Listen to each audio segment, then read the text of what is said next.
একবার আমি জিজ্ঞাসা করতেছিলাম ব্যবসায়ীদেরকে যে তোমরা রমজানে কি করো, তো বলছে শোনো, নিত্য প্রয়োজনীয় বিক্রি যারা করে, প্রয়োজনীয় জিনিস যারা বিক্রি করে, ওরা ব্যতীত আমরা কেউ ব্যবসা করি না।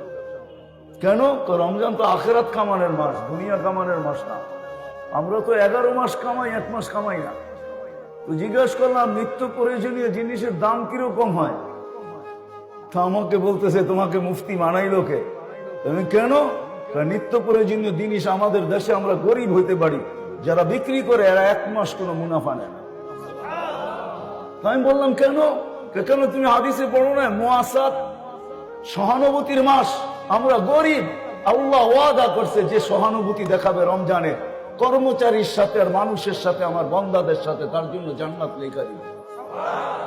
বলছে আমাদের কোন ব্যবসায়ী যেই দামে কিনা কস্টিং যতটুকু অতটুকু দাম নেয়, কোন নিত্য প্রয়োজনীয় 1 পয়সা লাভ নেয় না। আমি বললাম যারা কিনে, তো বলতেছে একটা হাসির ব্যাপার আছে, রহস্যের ব্যাপার আছে। আমি বললাম সেটা কি? যারা কিনতে যায় ওরা দোকানদারকে বলে তুমি তো জান্নাত কামায় আনিলা, আমাকে জান্নাত কামানোর সুযোগ দিবে না?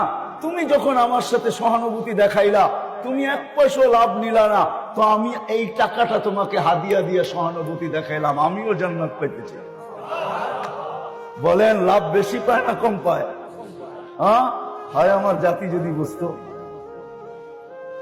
আমি যদি মিডিয়ার মাধ্যমে জাতির কানে এটা পৌঁছাইতে পারতাম, সবাই যদি রমজানে অভ্যস্ত হতো এরকম, 1 মাস যদি আল্লাহকে দিয়া দিত, প্রস্তুতি হয়ে যেত। 1 মাস তো 70 মাস, বৎসর হয় 12 মাসে। তাও যদি না করত, শেষ 10 দিন যদি আমার পুরা জাতি লাইলাতুল কদরকে ধরার জন্য উৎপাইতা থাকতো, শেষ 10 দিনে লাইলাতুল কদর হবেই হবে, উৎপাইতা থাকতো, তাইলেও তো মারা যাওয়ার পরে আল্লাহকে বলতে পারতো, যদি জিজ্ঞাসা করে 80 বছরের বুড়াকে কতদিন ছিলি, 80 বছর, হিসাব রাখেন 1 রাতের দিয়া নেই। আল্লাহ যদি জেলে 1 রাত্র, তা কেন 1 রাত্র তো 83 বছর 4 মাস ছিলাম। 80 থেকে 80 বাদ দেন, এটা কিছু নাই দিলেন, তারপর তো 3 বছর 4 মাসের পাওনা আসি আপনার কাছে, ওইটা দেন, এটুক দিয়ে আমার চলবে, আর বেশি লাগবে না।